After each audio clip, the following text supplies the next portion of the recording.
नमस्कार साथियों। आज हम आए हैं हल्देश्वर महादेव के चरणों में। ये 56 की पहाड़ियां हैं और यहाँ पे पधारे हैं हमारे साथ में ओमकार सिंह जी लखावत, राजस्थान धरोहर प्राधिकरण जयपुर के अध्यक्ष हैं। इनसे कुछ वार्तालाप करेंगे, बताएंगे कि हमारे यहाँ पे जो रोड बना हुआ है कच्चा रोड है, तो इसके लिए क्या क्या प्रोग्राम आगे बन सकते हैं और हमें एक पक्की रोड मिल सके और हम यहाँ पे तीर्थ यात्रा के लिए आसानी से आ सके। नमस्कार साहब। नमस्कार। आप यहाँ पधारे का बहुत बहुत धन्यवाद। ये जो रोड बना हुआ है कच्चा रोड है, ये देखिए, धन्यवाद तो हमीर सिंह जी को दीजिए। ये भाई साहब ने हमें यहाँ पर जो आपका चंद्रसेन जी दुर्गादास जी राठौड़ का जो इतिहास है, उस दृष्टि से एक पैनोरमा निर्माण किया जाए, इस प्रकार का आपका बराबर आग्रह रहा है, पहले भी रहा है, अभी भी। तो माननीय मुख्यमंत्री जी, उप मुख्यमंत्री जी, उनसे सारी इनका विषय इन्होंने रखा और मुझे सरकार की ओर से कहा गया कि उसको देख करके एक रिपोर्ट बनाकर सरकार को दो। मैं उसी निमित्त आया हूँ। आज यहाँ आकर के मैंने यहाँ के जो लोकप्रिय विधायक है हमीर सिंह जी, इनके साथ बैठकर बातचीत की। यहाँ का प्रशासन है, यहाँ के एसडीओ साहब हैं, तहसीलदार है, रेवेन्यू ऑफिसर्स हैं और यहाँ के जो वरिष्ठ लोग हैं। निश्चित रूप से इतिहास का एक हमारा अध्याय है सिवाना में।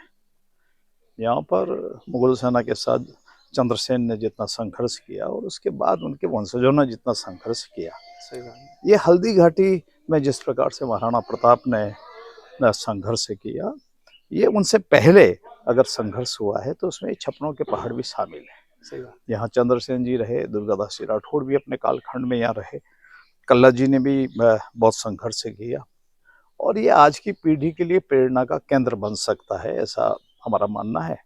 मैं इसके एक विस्तृत रूप से सारी कुछ मैंने चर्चाएं की है, उस यहाँ का रिकॉर्ड देखा है और मैं सरकार को एक इसकी रिपोर्ट दूंगा।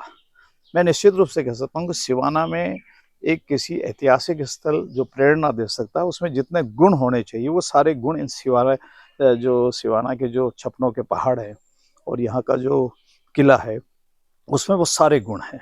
आप आने वाली पीढ़ियों ये को, जो सावन का महीना आ मैं रहा है पहले भी आया था यहाँ, पहले आया था उस समय कुछ वो फॉरेस्ट में दर्ज था, ना, इसलिए हमारी थोड़ी व्यवस्था थी। फॉरेस्ट एक्ट के तहत कुछ हमारी मर्यादाएं हैं, उसमें हम काम नहीं कर सकते थे।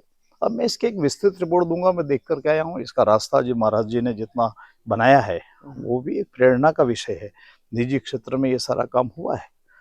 मैं इस सब के बारे में, मैं रिपोर्ट से पहले मेरा कुछ भी कहना ठीक नहीं होगा। आज मैंने इसकी जानकारी विस्तार से ली और ये कह सकता हूँ कि सकारात्मक रूप से सरकार के सामने विषय रखना मेरा दायित्व बनता है।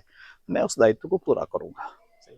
अब ये जो यहाँ का वातावरण है जो श्रावण महीने में होता है ना, तो पूरे यहाँ पे झरने इतने बहते हैं ना, तो आप खुद आओ तो यहाँ पे आपको लगेगा भाई 8-10 दिन यहीं पे रहें।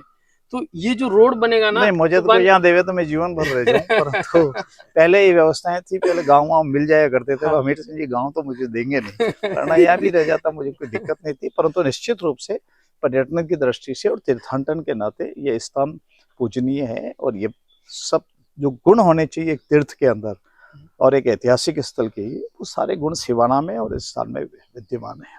पिछली शिवरात्रि जब कैलाश जी आए थे मंत्री जी, तो उन्होंने कॉरिडोर की बात की थी। किसने क्या कहा, उनका टेलीफोन नंबर मेरे से ले लीजिए, बात कर लीजिए। ऐसी कुछ बन भी सकती है। मैंने आपसे ये कहा कि मुझे जो सरकार ने निर्देश दिए और माननीय हमीर सिंह जी ने जो बात सरकार से कही है, मैं उसके बारे में इसको देखने के लिए तथ्यात्मक रिकॉर्ड, रेवेन्यू रिकॉर्ड, अधिकारियों के साथ बातचीत और अपने खुद आंखों से आकर इस स्थान को देखना, मैं इसकी रिपोर्ट मेरी सरकार को दूंगा। जो कुछ कहना होगा, जो सरकार स्वीकृति देगी या सरकार जो भी उस पर एक्शन लेगी, वो तब मैं बता पाऊंगा। हमारे यहाँ की जनता को कितना समय तक इंतजार करना पड़ सकता है इस रोड के लिए? अब मैं आज सुबह आया हूँ, आप मुझे 3 घंटे में पूछ रहे हो और 3 घंटे में मैं आ गया हूँ। इन्होंने कहा है, हम वहाँ वो देख के किला और उसके आसपास का देखा, वहाँ का रेवेन्यू रिकॉर्ड मैंने एसडीओ साहब से और तहसीलदार जी से लिया है, मैंने आर्कोलॉजी के डायरेक्टर से बात की है और यह देखने के लिए आया हूँ। मेरे ख्याल है कि 3 घंटे में इससे ज़्यादा कुछ किया नहीं जा सकता और आपके अंदर हम स्पीड और तेज कर लेंगे। ठीक है, आप सबका सहयोग चाहिए। धन्यवाद।